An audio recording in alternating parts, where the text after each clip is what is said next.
is poised to become the fourth largest economy in the world, overtaking Japan. की economy बनाने की guarantee दी है। लेकिन क्या आपने जीडीपी पर कैपिटा यानी देश के नागरिकों की प्रति व्यक्ति आय जिसमें हम पूरी दुनिया में 136वीं रैंक पर आते हैं, ह्यूमन डेवलपमेंट इंडेक्स यानी देश के नागरिकों की एजुकेशन और लाइफ एक्सपेक्टेंसी जिसमें हम पूरी दुनिया में 130वीं रैंक पर आते हैं। चलो अब ये बताओ, public health expenditure, global hunger index और सोसाइटी एम्प्लॉयमेंट जैसे टॉपिक की हेडलाइन आपने आखिरी बार कब देखी थी? भारत हमारा देश जिसे मदर ऑफ डेमोक्रेसी कहा जाता है और इसी में मौजूद है मीडिया, जिसकी आज यह हालात है कि पूरी दुनिया की मीडिया रैंकिंग में हम 180 देशों में से 151 नंबर पर आते हैं। क्या बात कर रहे हैं? न्यूज को देखो तो आपको हिंदू मुस्लिम और इंडिया पाकिस्तान की लड़ाई के अलावा कुछ भी नहीं दिखेगा। क्या इसका मतलब हमारे देश में कोई समस्या नहीं है? एजुकेशन से लेके हेल्थ सेक्टर तक, इंफ्रास्ट्रक्चर से लेके अनएम्प्लॉयमेंट तक, इन सभी मुद्दों पर कोई चर्चा ही नहीं है। और अगर चर्चा है तो 300 साल पहले मरे औरंगजेब की, पाकिस्तान से इलीगली हमारे देश में आई हुई सीमा हैदर की, धर्म का धंधा चलाने वाले इन ढोंगी बाबाओं की, मोदी जी की माँ को किसने गाली दी? इंडियन डेमोक्रेसी के 3 पिलर जुडिशरी, एग्जीक्यूटिव और लेजिस्लेचर में ट्रांसपेरेंसी लाने के लिए मीडिया को 4th पिलर बनाया गया था। लेकिन आज मीडिया का काम ट्रांसपेरेंसी लाने के बजाय जनता का ध्यान भटकाना हो गया है। आज के मीडिया की प्रायोरिटी जनता है या टीआरपी, सच है या सेंसन, जर्नलिज्म है या एंटरटेनमेंट। और आज एक बार फिर से आप और हम शुरू से शुरू करते हैं। जब भी हमारे देश की जनता साथ बैठती है तो चर्चा का मुद्दा होता है राजनीति। जब भी कोई पर्सन न्यूज देखता है तो न्यूज चैनल उसमें एक सेंट्रल रोल प्ले करते हैं। हमारे देश की बहुत बड़ी आबादी का source of information news channel ही हैं और उनके लिए वही सच होगा जो नोएडा के स्टूडियो में बैठकर जर्नलिस्ट कहेंगे। और इसका गलत फायदा उठाकर इम्पोर्टेंट मुद्दों के अलावा ऐसी न्यूज दिखाई जाती है जिससे एक फिक्स आइडियोलॉजी प्रमोट हो ताकि देश की जनता का ध्यान असली मुद्दों पर ना जाए और देश का युवा रोजगार ना मांगे और कोई हमारी धोती ना खोल पाए। लेकिन अरे बाप रे, ये तो धोती खोल रहा है। आजादी की लड़ाई के दौर से लेकर बफर स्कैम तक की कई घटनाओं में हमें जर्नलिज्म की असली पावर देखने को मिली। लेकिन क्या आज हमारी मीडिया इंडस्ट्री इतनी रिलीवेंस बची है जितना इम्पोर्टेंट बनाकर उसे लोकतंत्र का चौथा स्तंभ यानी 4th पिलर ऑफ डेमोक्रेसी बनाया गया था? आज सबसे बड़ी प्रॉब्लम है बायस रिपोर्टिंग। कहीं 2 कम्युनल राइट हो या 2 धर्मों के बीच की लड़ाई हो तो उसे 24 घंटे कवरेज मिलती है। बात तो सही है। मणिपुर की तरह धार्मिक लड़ाई ना हो तो उनकी आवाज कोई नहीं उठाएगा। मणिपुर में पिछले कई सालों से लोग मर रहे हैं। हालात इतने खराब हैं कि वहां पर प्रेसिडेंट रूल लगा दिया गया। 11,000 से ज्यादा घर जलाए जा चुके हैं और कई 100 लोगों की जान चली गई। लेकिन इस मुद्दे पर कोई भी सवाल जवाब नहीं। उल्टा कहा जाता है कि बच्चे सरकार के मामले में दखल अंदाजी करना बिल्कुल गलत बात है। यानी देश का एक हिस्सा जल रहा हो, वहाँ के लोग मर रहे हों, ऐसे मुश्किल समय से गुजर रहे हों, तो ऐसे में उस राज्य की आवाज उठाना ही दखल अंदाजी है। मैं 5-7 साल पहले मानता था कि शाम को न्यूज चैनल पर होने वाली डिबेट बहुत ही जरूरी है, क्योंकि उन डिबेट्स में सरकार के प्रवक्ता खुद आकर जवाब देते थे। इन डिबेट्स का फायदा तब ही होता है जब डिबेट्स इन्फिल्ट्रेशन पर, करप्शन पर, पेपर लीक पर, बढ़ते टैक्स पर, अनएम्प्लॉयमेंट पर, बढ़ते वाटर पॉल्यूशन पर और बढ़ते लैंड पॉल्यूशन पर की जाती है। लेकिन हमारी डिबेट्स के टॉपिक होते हैं हसीनाओं से बाल कटवाते हैं मोदी जी।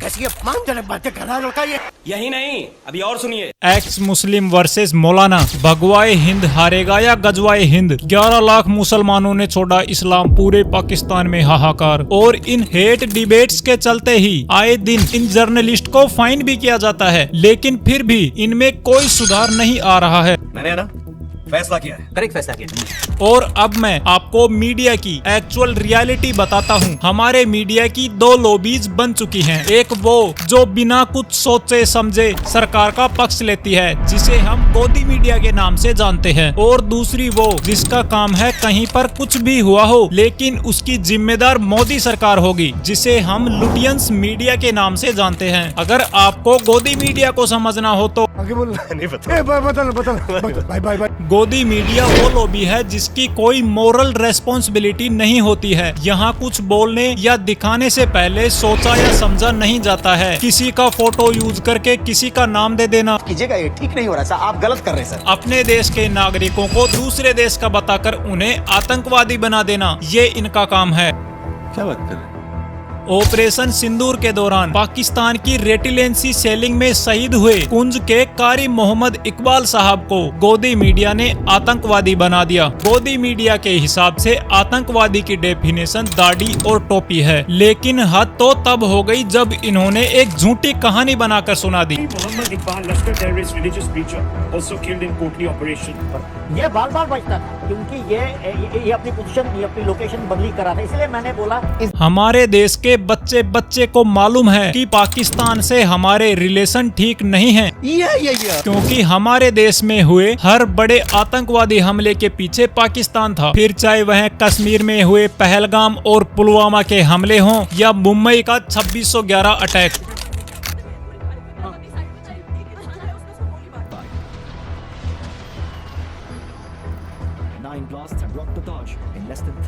हर घटना के पीछे पाकिस्तान है, लेकिन इसके बावजूद भी डिबेट्स होती है। मगर क्यों? India's point of view versus Pakistan point of view. Do we still need Pakistan point of view to discuss it on national news channels? हमारे हजारों देशवासियों के शहीद हो जाने के बावजूद भी क्या हमें पाकिस्तान का पॉइंट ऑफ व्यू देखना चाहिए? नो।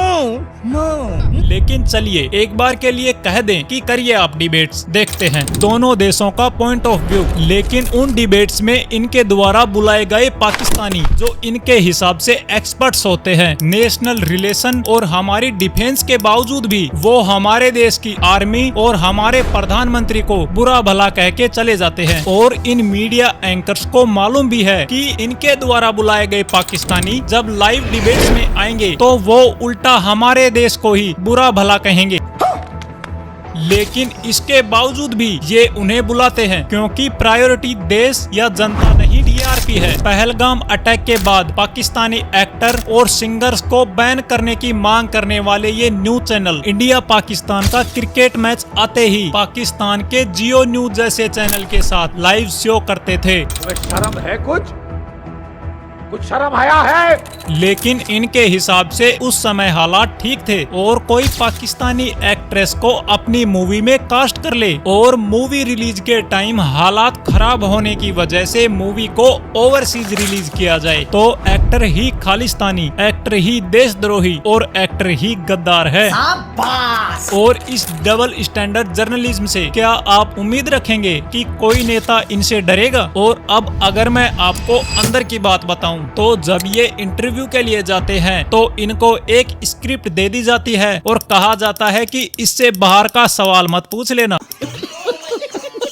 लेकिन अब बात करते हैं एक सवाल की जो देश के हर नागरिक के दिल में है कि प्रधानमंत्री प्रेस कॉन्फ्रेंस क्यों नहीं करते? हमारे देश में डेमोक्रेसी है, फ्रीडम ऑफ स्पीच हमारा फंडामेंटल राइट है और यह सवाल करना कि क्लोज रूम इंटरव्यू के बजाय प्रधानमंत्री प्रेस कॉन्फ्रेंस क्यों नहीं करते, यह भारत के हर नागरिक का अधिकार है। ठीक बिल्कुल वैसे ही प्रेस कॉन्फ्रेंस न करना प्रधानमंत्री का भी अधिकार है।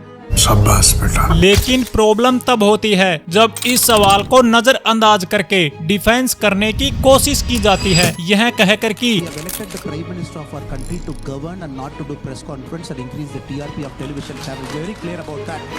हर नेता का कर्तव्य होता है कि वो जनता के सवालों का जवाब दे, क्योंकि लिया गया फैसला या बनाई गई नीति सिर्फ उस नेता के लिए या उसकी कैबिनेट के लिए ही नहीं होती है, लेकिन न्यूज चैनल्स पर लोगों के सवालों के बजाय इन नेताओं के बयान चलाए जाते हैं। चलो अब ये बताओ, यह सवाल किससे पूछा जाना चाहिए कि हमारे देश की मीडिया की इस हालात का असली जिम्मेवार कौन है? क्या पॉलिटिकल पार्टी से मिलने वाले एड और रेवेन्यू ने इन चैनल को इतना मजबूर कर दिया है कि ये सरकार से सवाल पूछना तो दूर, उल्टा सरकार के प्रवक्ता बनकर सरकार का ही पक्ष रखने लगे हैं?